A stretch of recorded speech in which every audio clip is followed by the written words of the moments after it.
এভাবে আর একা একা থাকতে ভালো লাগে না। কতদিন হয়ে গেছে এভাবে একা একাই বসে থাকি। অকালে মৃত্যু হয়ে গেল, বিয়েটা করে শান্তিতে সংসার করতে পারলাম না। কি যে কপাল আমার। সে যে কেন এলো না, কিছু ভালো লাগে না। এবার আসুক, তারে আমি মজা দেখাবো। এবার আসুক, তারে আমি মজা দেখাবো। আরে, এ তো দেখি বর বউ, নতুন বর বউ মনে হচ্ছে। হুম, আহারে, কি সুন্দর বউটা। আমারও বড় শখ ছিল বউ সেজে সংসার করব সুখে, তা তো আর হলো না। সবই কপাল আমার। আরে, দেখি তো ওই বউটা কোথায় যায়। যাই, ওদের সাথেই যাই। বাহ, এখানে তো দেখি সুন্দর গাছ আছে। আজ থেকে আমি এই গাছেই থাকবো। আর দেখবো বউটা কি করে সংসার করে। নিজে তো সংসার করতে পারলামই না। আরে আরে, কি করছো মা? বেঁচে থাকো, বেঁচে থাকো, সুখে শান্তিতে সংসার করো, দোয়া করি আমাদের সবাইকে অনেক ভালো রেখো। যা বাবা, নতুন বউকে নিয়ে ঘরে যা, আর দাঁড়িয়ে থাকিস না বাইরে। যাও বৌমা, যে একটু রেস্ট করো, যাও। তোমাদের বাসায় এসি নাই? গ্রামের বাড়িতে আবার এসি? আমি এসি ছাড়া একদম ঘুমাতে পারি না। আরে কয়েকদিন গ্রামে থাকো, দেখো দেখতে দেখতে এমনি তোমার অভ্যাস হয়ে যাবে। আর গ্রামের যে সুন্দর পরিবেশ, ধীরে ধীরে তোমার এমনি ভালো লাগতে শুরু করবে। আর আমি শিক্ষকতা করে কতই বা বেতন পাই যে এসি কিনবো বলো? ঠিক আছে, কোনো সমস্যা নেই, আমি মানিয়ে নেব। রাতুলের নতুন বউ ছিল খুবই অহংকারী। সে তার বাবা মায়ের একমাত্র সন্তান। তার বাবা তাকে কোনো কিছুতে কম রাখেনি। সে যখন যা চেয়েছে তাই দিয়েছে। রাতুলের সাথে সে প্রেম করেই বিয়ে করেছে। তার বাবা অনেক বড় লোক, এই জন্য তাকে বাড়িতে কোনো কাজকর্ম করতে হয়নি। আহারে, নতুন বউটার মতো আমিও যদি সংসার করতে পারতাম তাহলে কতই না ভালো হতো। পুরো কপাল আমার। কয়েকদিন পর, অনেক দিন হয়ে গেল বাবার বাড়ি যায় না। এখানেও কাজ করতে করতে আমি শেষ হয়ে গেলাম। এত কাজ জীবনেও করিনি। যাই, এই সুযোগে বাবার বাড়ি থেকে ঘুরে আসি। কিন্তু বাড়িতে কি বলবো? যাই, শাশুড়ি মাকে গিয়ে বলি আমি অনেক অসুস্থ, কয়েকদিন থেকে শরীরটা অনেক খারাপ লাগছে। বাবার বাড়ি গিয়ে ডাক্তার দেখিয়ে আসবো এবং কয়েকদিন রেস্টও করে আসবো। যাই, গিয়ে বলে আসি। অসুস্থতার কথা না বললে তো আর যেতে দেবে না, এটাই বলতে হবে।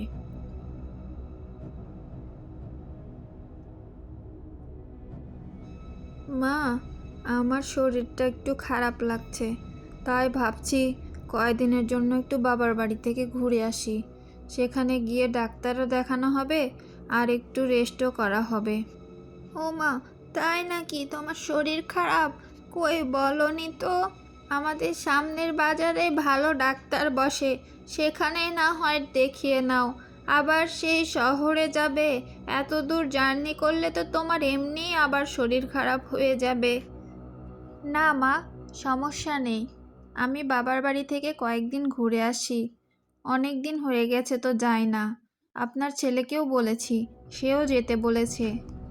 আর বাবার পরিচিত ডাক্তার আছে, সেখানেই দেখিয়ে নেব। কবে যেতে যাচ্ছ বাবার বাড়িতে? কাল সকালেই যাব মা। কালকে? ঠিক আছে, সাথে করে একটু ডালের বড়ি নিয়ে যেও। এভাবেই শাশুড়ি বৌমার কথা ডাইনিটা শুনে ফেলল। আই রে, কেউ সংসার করতে চায় আর কেউ সংসার পেয়েও পায়ে ঠেলে দেয়। ওটা কি মিথ্যা কথা বলে তার নাকি শরীর খারাপ। কই, আমি তো দেখলাম না। তাকে তো সব সময় আমি চোখে চোখেই রাখি। বউটা যদি বাপের বাড়ি যায় তাহলে আমি ওর রূপ ধরে আমি এই সংসারে কয়েকদিন সংসার করব। আমার এতদিনের মনের আশা তাহলে পূরণ হবে। ভালোই হলো, কালকে কখন যে সকাল হবে। পরের দিন সকালবেলা রাতুলের বউ বাবার বাড়ি যাওয়ার জন্য সকাল সকাল বেরিয়ে পড়ল। আসছি বাবা, মা আসছি। যাও, সাবধানে যেও, পৌঁছে ফোন করো কিন্তু। আমার স্কুল ছুটি থাকলে তো আমিই দিয়ে আসতে পারতাম। যাক, সমস্যা নেই। চলো মা, ঘরে চলো এখন। যাক, বউটা গেছে, শান্তি পেলাম। এখন শুধু সকাল হওয়ার অপেক্ষা। এখন একটু ঘুমিয়ে নেই, কাল যে কখন সকাল হবে। পরের দিন সকালবেলা ডাইনি নতুন বইয়ের রূপ ধরেছে। বাহ, আমাকে তো একদম নতুন বইয়ের মতোই লাগছে। আমাকে কেউ চিনতে পারবে না। যাই।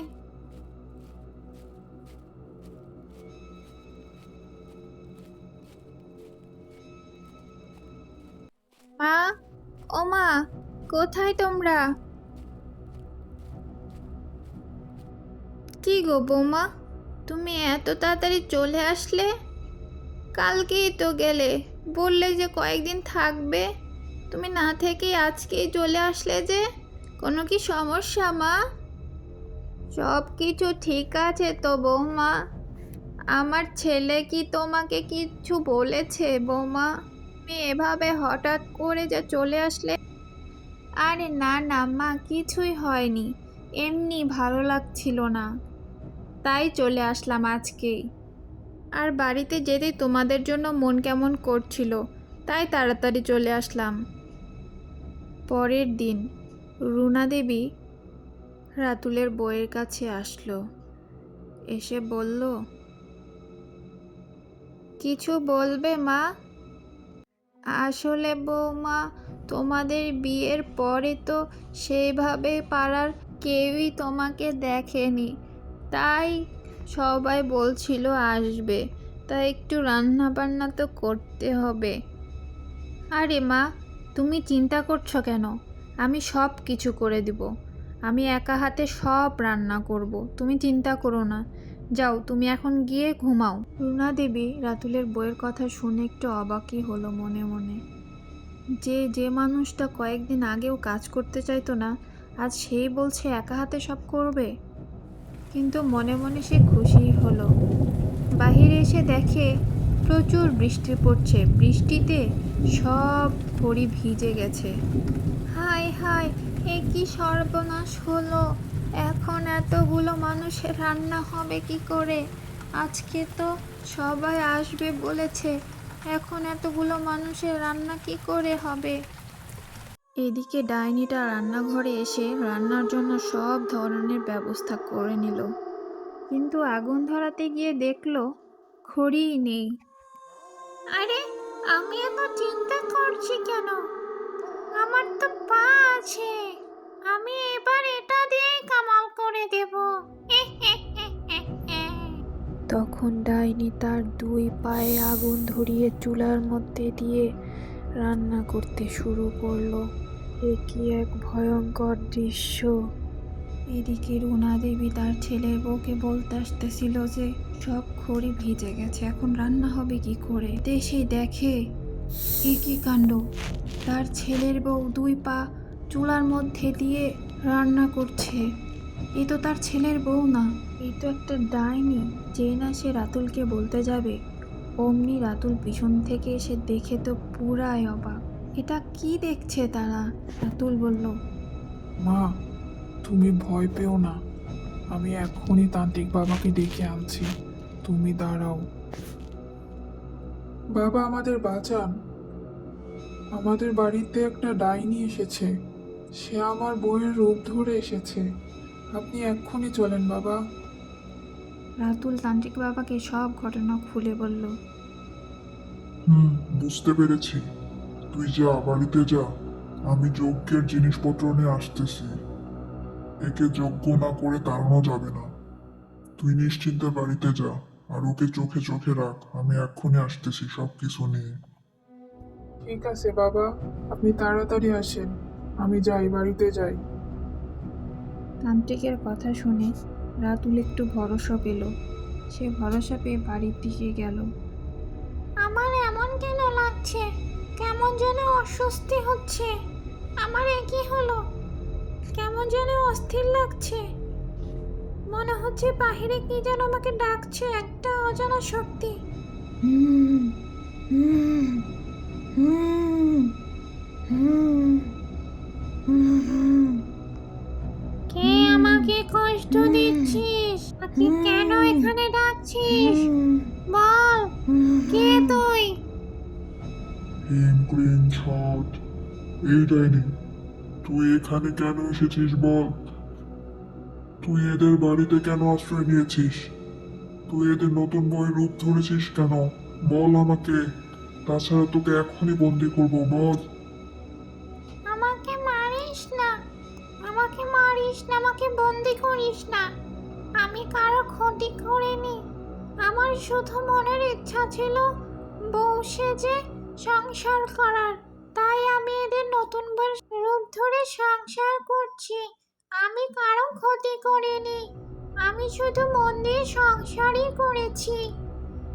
তুই আমাকে বন্দি বানাস না, আমাকে ছেড়ে দে, আমি চলে যাব। ঠিক আছে, তোকে ছেড়ে দিতে পারি, কিন্তু তোকে কথা দিতে হবে তুই আর কোনোদিন কারো রূপ ধরে এভাবে কারো বাড়িতে যাবি না। তুই কথা দে, আমি তোকে ছেড়ে দিব, মারবো না, বন্দিও করবো না। আমি কথা দিচ্ছি, আমি আর কোনোদিন সংসার করার চিন্তাও মাথাতে আনবো না। এই বলে ডাইনিটা চলে গেল। ডাইনিটা আর কোনোদিন ফিরে আসবে না, আপনারা ভয় পাবেন না। আমি মন্ত্র পড়ে বাড়িটা আপনাদের বন্ধ করে দিয়েছি। এখানে আর আপনাদের কোনো ডাইনির ভয় নেই। যান, আপনারা নিশ্চিন্তে এখন থাকতে পারেন। তান্ত্রিক চলে যেতেই রুনা দেবী রাতুলকে বলল, বাবা, তুই কালকে আমার বৌমাকে ফিরিয়ে নিয়ে আয়। অনেক দিন হয়ে গেছে। আমার এই ডাইনি বউ চাই না, আমার ওই বই ভালো। ঠিক আছে মা, আমি কালকে সকালে গিয়ে তোমার বৌমাকে ফিরিয়ে আনবো। তুমি চিন্তা করো না। চলো, বাড়িতে চলো। আর জঙ্গলে থাকতে ভালো লাগে না।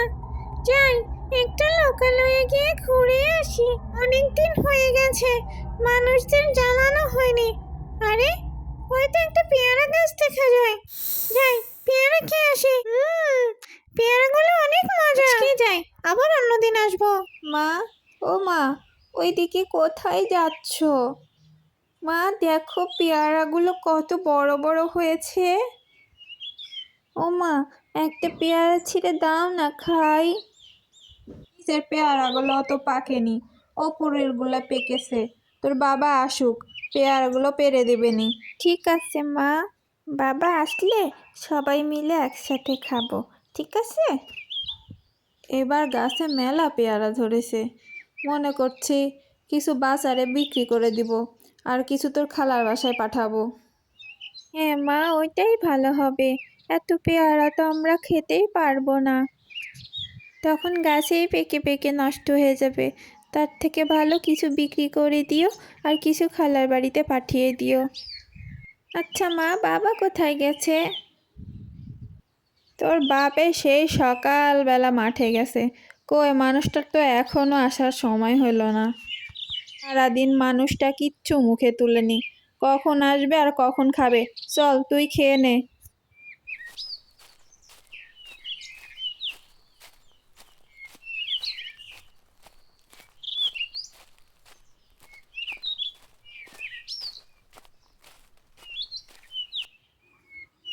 ওই গো, ময়নার মা, কোথায় গেলে? গামছাটা দাও, তাড়াতাড়ি গোসল করে আসি। গামছা কলের পাড়ে আছে। তোমার এতক্ষণে আসার সময় হলো? সেই সকালবেলা গিয়েছো, সারাদিন খাওয়া নেই দাওয়া নেই। আর বইলো না, কি করব বলো, একা মানুষ, কে করবে এগুলো আমি না করলে? মাঠে অনেক কাজ ছিল, জমিটাও নিড়ানি করার ছিল, একবারে নিড়ানি করেই আসলাম। দাও দাও, তাড়াতাড়ি খেতে দাও, একটু খেয়ে নি। ময়নার মা, তুমি একসাথে খেতে বসো, সবাই মিলে একসাথে খেয়ে নেই। কৃষকের ছোট্ট একটি পরিবার। এই পরিবারের ছোট মেয়ে ময়না। ময়না তাদের একমাত্র মেয়ে ছিল। এই পরিবারে সুখের কোনো অভাব ছিল না। তাদের সুখ দুঃখ হাসি একে অপরের সাথে ভাগাভাগি করে নিত।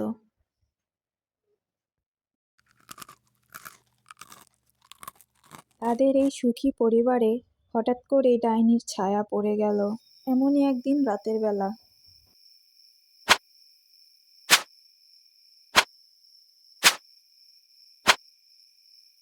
কি ব্যাপার, এরকম শব্দ কিসের? কেমন জানি ধূপধাপ আওয়াজ হচ্ছে।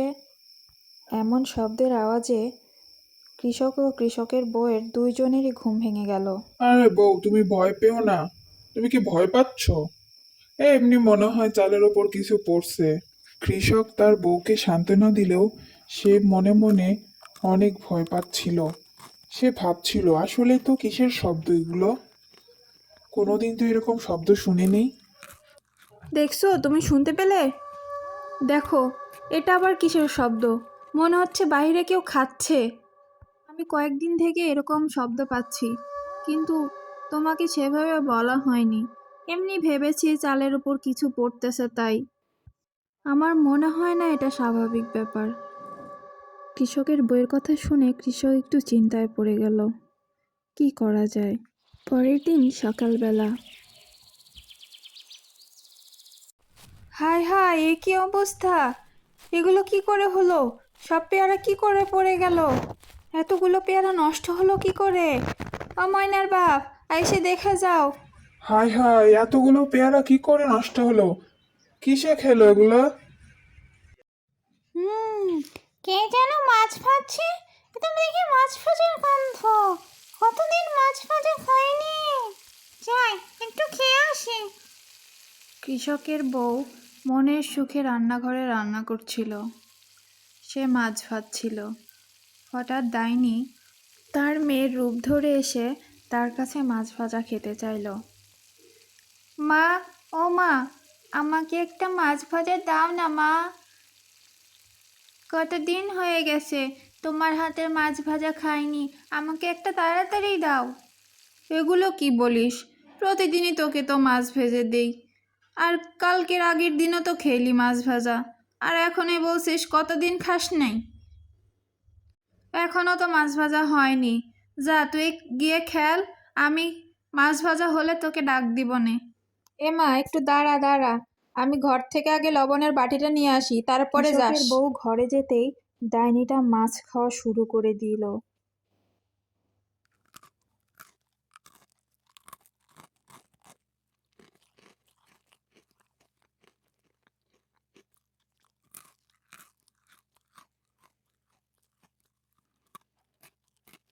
আহ, কতদিন পরে এত স্বাদের মাছ ভাজা খেতে পারলাম।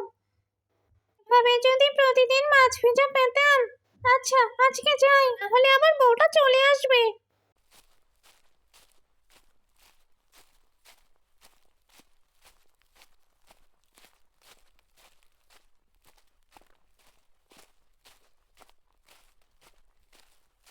এ কি, ময়না তো ঘরেই ঘুমিয়ে আছে। তাহলে আমি কাকে রান্না দেখতে বলে আসলাম? না, এই কয়দিন যাবৎ যা কিছু হচ্ছে সবটাই আমার মনের ভুল না। এটা নিয়ে ময়নার বাপের সাথে আমার কথা বলতেই হবে, এবং আজকেই কথা বলতে হবে। ময়নার মা ময়নার বাবাকে সব কিছু খুলে বলল। সব কিছু শোনার পর তুমি ঠিকই বলেছ। আমারও একটু একটু সন্দেহ হচ্ছিল, কিন্তু তুমি ভয় পাবে বলে আমি তোমাকে কিছুই বলিনি। আমি আজকেই তান্ত্রিক বাবার কাছে যাব, সবকিছু তাকে খুলে বলবো। দেখি এর একটা সুরাহা পাই কিনা। তুমি ভয় করো না, তুমি ময়নার দিকে খেয়াল রাখো, আমি এক্ষুনি যাচ্ছি। কৃষক তান্ত্রিকের কাছে গিয়ে সব কিছু খুলে বলল। একই দিন যাবৎ যা যা হচ্ছিল তান্ত্রিককে সে সব কিছুই বলল। সব শুনে তান্ত্রিক বলল, হুম, সবই তো শুনলাম। এই নে, ধর, এটা একটা তেলের বোতল। এই তেলের বোতল থেকে যদি এই তেল দিয়ে ওই ডাইনির গায়ে ছিটিয়ে দিতে পারিস, তাহলে ওই ডাইনিকে বধ করতে পারবি। তার আগে তোরা কিচ্ছুই করতে পারবি না। ওই ডাইনি যখন আবার আসবে, তখন এই তেল ওর গায়ে ছিটিয়ে দিবি। তখন দেখবি ওর কি অবস্থা হয়। তুই এখন এটা নিয়ে বাড়িতে যা। সব কিছু নিয়ে কৃষক বাড়ির দিকে গেল। পরের দিন পেয়ারা খেতে এসে ডাইনি যখন আবারও মাছের গন্ধ পাচ্ছিল, তখন তার আবারও মাছ খেতে ইচ্ছে করলো। তখন সে আবারও কৃষকের বউয়ের কাছে মাছ খেতে গেল। আজকেও সে ময়নার রূপ ধরে এসেছে।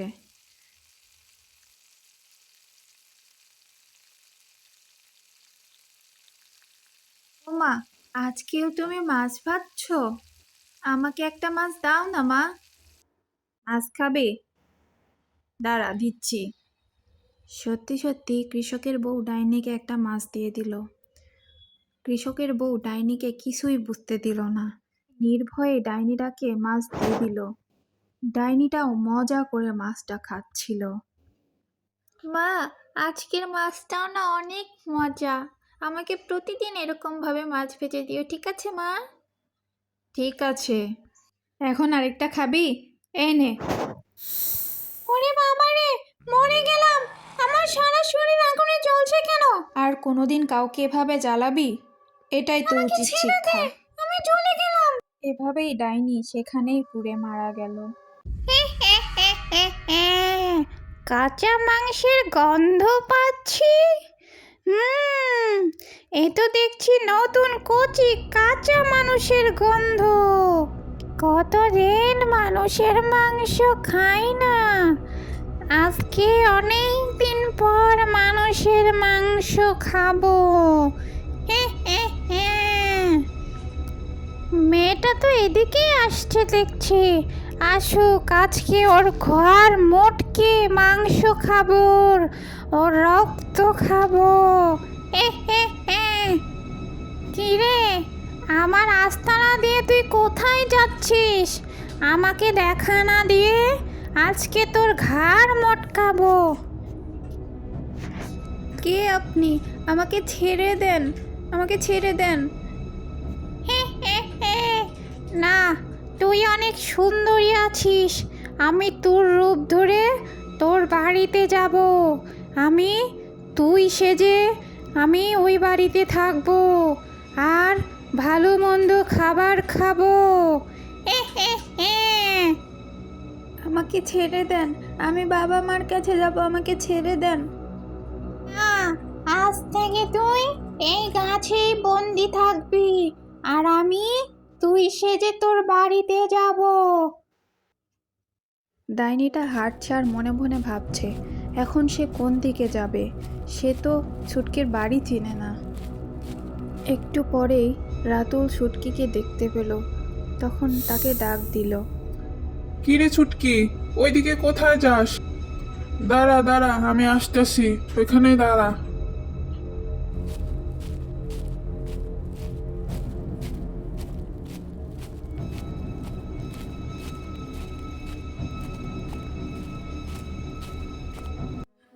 তোর জন্য কখন থেকে এখানে দাঁড়ায় আছি, তোর কোনো পাত্তাই নেই। এতক্ষণ কোথায় ছিলি? আমাকে একটু আমার বাড়িতে পৌঁছে দিবেন? আমি না আমার বাড়ির পথ ভুলে গেছি, বুঝতেছি না কোন দিক দিয়ে যাব। কি রে, তোর মাথা কি খারাপ হয়ে গেছে নাকি? তুই আমারে আপনি আগে শুরু করলি কেন? আর নিজের বাড়ির পথ ভুলে গেছিস মানে? তুই কি আসলে পাগল টাগল হয়ে গেলে নাকি? বেশি গরমে মনে হয় তোর মাথা পাগল হয়ে গেছে। চল, আমার সাথেই চল। ঠিক আছে, চলেন। রাতুল ছুটকির চাচাতো ভাই হয়। রাতুল ছুটকিকে নিয়ে প্রতিদিন স্কুলে যাতায়াত করত। স্কুলে যাওয়ার দুইটি রাস্তা ছিল। এই রাস্তায় সচরাচর কেউ আসে না, ভয়ে কেউ আসে না। অন্য রাস্তায় মেরামতের কাজ চলছিল বলে আজকে এই রাস্তা দিয়ে তাদের আসতে হয়েছিল। ছুটকিকে নিয়ে রাতুল বাড়িতে পৌঁছে গেল।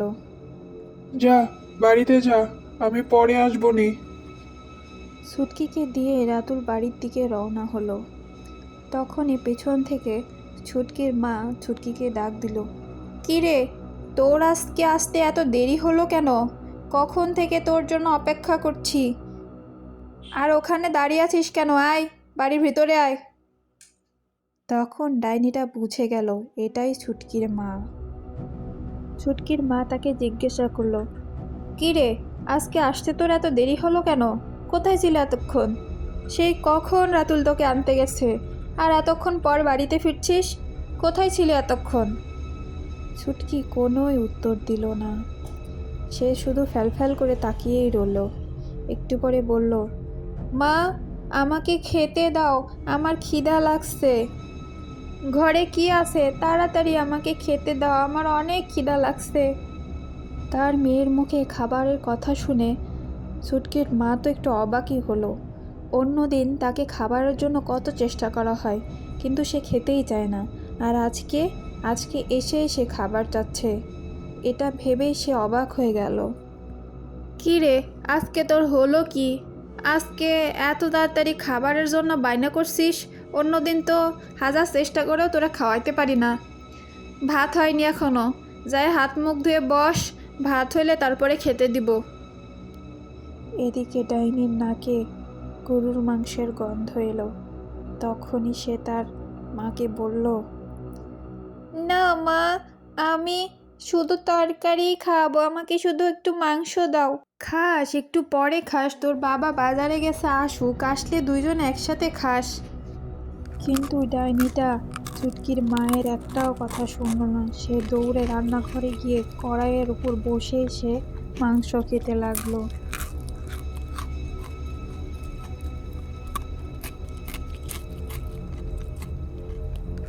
কি রে, তুই এ কি করছিস? তুই কড়াইয়ে বসে খাচ্ছিস কেন? বাড়িতে তো আরো মানুষ আছে, তারা খাবে না? তুই এইভাবে খাচ্ছিস কেন? মনে হচ্ছে কতদিন খাসনি। মা, অনেক খিদা লেগেছিল, তাই খেয়ে ফেলেছি, কিছু মনে করো না মা। তোকে খাবারের জন্য কত জোর করি, খাস না, আর আজকে কিভাবে খাচ্ছিস?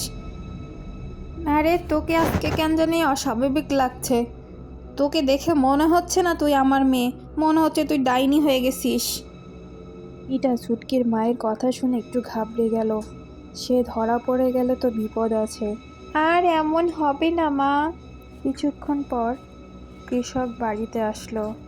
তখন ছুটকির মা তাকে বলল, কি গো, এতক্ষণ কোথায় ছিলে? সেই সকালে বের হয়েছো, এতক্ষণে বাড়ি ফিরছো? আর বলো না, একটু মাঠে কাজ ছিল, তাই দেরি হয়ে গেল। মেয়ে বাড়িতে ফিরেছে? বাড়িতে তো ফিরেছে, কিন্তু তোমার মেয়ে আজকে যা কাণ্ড করেছে, একটু বকাও দিয়েছি।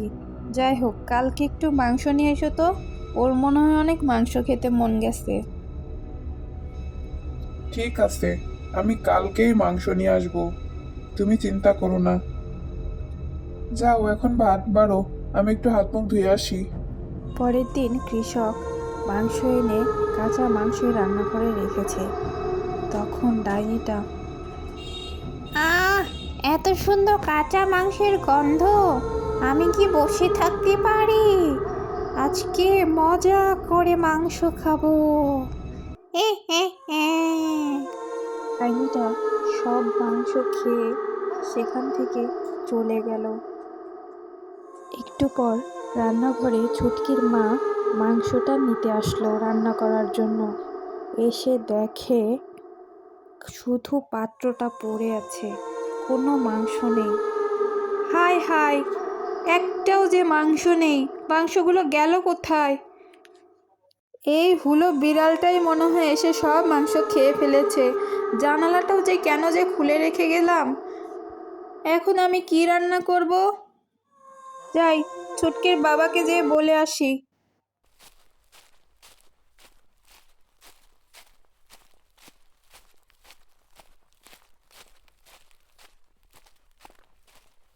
পরের দিন সকালবেলা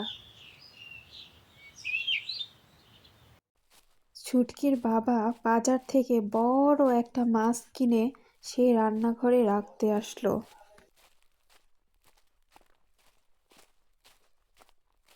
সে মাছটিকে রান্নাঘরে রেখে চলে গেল।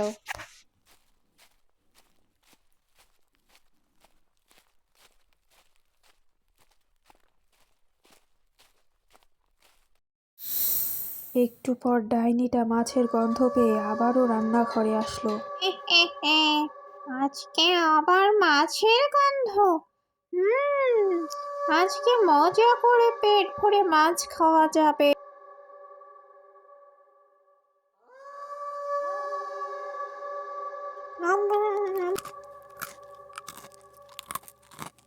ডাইনিটা মনের সুখে মাছ খাচ্ছে। এদিকে ছুটকির মা রান্নাঘরে টুকটাক আওয়াজ পেয়ে রান্নাঘরের দিকে আসলো। রান্নাঘরে এসে দেখে, হে কি কাণ্ড, এ তো একটা ডাইনি। ডাইনি এসে মাছটা খেয়ে ফেলছে, তা আবার আস্ত কাঁচা মাছ। ছুটকির মা কিছু না বলেই চুপ করে সে তার স্বামীকে সব কিছু বলতে গেল। সে কৃষককে সব কিছু বলছিল। সেই প্রথম দিন থেকে আজ পর্যন্ত যা কিছু হয়েছে তার কাছে কোনো কিছুই স্বাভাবিক লাগছিল না। তারা কথা বলতেই পিছন থেকে রাতুল এসে হাজির হলো। ছুটকির মা, তুমি চিন্তা করো না, আমি সবকিছু দেখছি। আজকে তান্ত্রিক বাবার সাথে কথা বলতে হবে। রাতুল এসে বলল, আমিও সন্দেহ করেছিলাম, সেদিন ছুটকি আমাকে দেখে আপনি আজ্ঞে করতেছিল। সে তখনই বুঝেছিলাম যে কিছু একটা হয়েছে ছুটকির। ছুটকির মা বলল, ও যদি ডাইনি হয় তাহলে আমার ছুটকি কোথায়? ডাইনিটাকে জানে মেরে ফেলা যাবে না, তাহলে আমরা আমাদের ছুটকিকে আর খুঁজে পাবো না কোনো দিন। রাতুল, বাবা, তুই তান্ত্রিক বাবার কাছে যা, যে সব কিছু বল। উনি কি বলে, যা, এক্ষুনি যা তুই। রাতুল আর দেরি না করে তান্ত্রিক বাবার কাছে গেল। যে সব ঘটনা সে খুলে বলল, কি হয়েছে। তার দৈব শক্তি দিয়ে সব কিছু দেখে বলল, হুম, বুঝতে পারছি। ও শক্তিশালী তেঁতুল গাছের ডাইনি। ও ছুটকিকে ওই তেঁতুল গাছেই বন্দি করে রেখেছে। তোরা ওই তেঁতুল গাছের কাছে গিয়ে তেঁতুল গাছকে ছুঁয়ে দিলেই তোরা ছুটকিকে পেয়ে যাবি। আর এই পানিটা নে, পানিটা কোনো ওই ডাইনিকে কোনোভাবে খাইয়ে দিবি। ঠিক আছে বাবা, তাহলে এখন আমি আসি। পানিটা নিয়ে এসে সুটকির মা সুটকিকে বলছে, এই নে মা, এই পানি তোর বাবা নিয়ে এসেছে, এটা খেয়ে নে, এটা খেলে সব রোগ সেরে যায়। না মা, আমি খাবো না, আমার তো কোনো রোগই নেই, আমি খাবো না মা। সুটকির বাবা বলল, তুই যদি এটা না খাস, আমরা মনে করবো তুই আমাদের মেয়েই না। আমরা সকলে খেয়েছি, আর তুই খাবি না? সকলের কথা শুনে ডাইনিটা একটু ঘাবড়ে গেল। সে ধরা পড়ার ভয়ে সে বলল, ঠিক আছে মা, দাও, আমি এক্ষুনি খেয়ে নিচ্ছি। তোমরা যে কি যে করো না, দাও, এই নে। ডাইনিটা পানিটা নিয়ে ঢক ঢক করে খেয়ে নিল। একটু পর তার সারা শরীর জ্বলতে শুরু করলো। সাথে সাথেই ডাইনিটা তার আসল রূপে ফিরে আসলো। তার চেহারা পাল্টে গেল। হুম, হুম, হুম। আমাকে ছেড়ে দে তোরা, আমাকে ছেড়ে দে বলছি, ছেড়ে দে। তোকে ছেড়ে দিতে পারি, কিন্তু তুই আগে বল, আমাদের মেয়ে কোথায়? তুই আমাদের মেয়েকে মুক্তি দে। তোদের মেয়ে ওই তেঁতুল গাছে বন্দি আছে। তোরা ওই তেঁতুল গাছকে ছুলেও মুক্তি পেয়ে যাবে। এটা বলি ডাইনিটা চলে যেতে কৃষক বলল,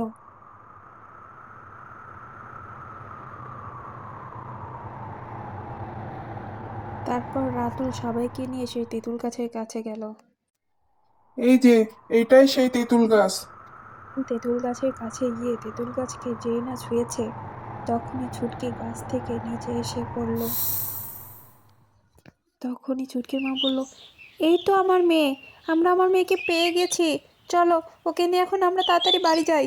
ছুটকিকে পেয়ে সবাই তো অনেক খুশি।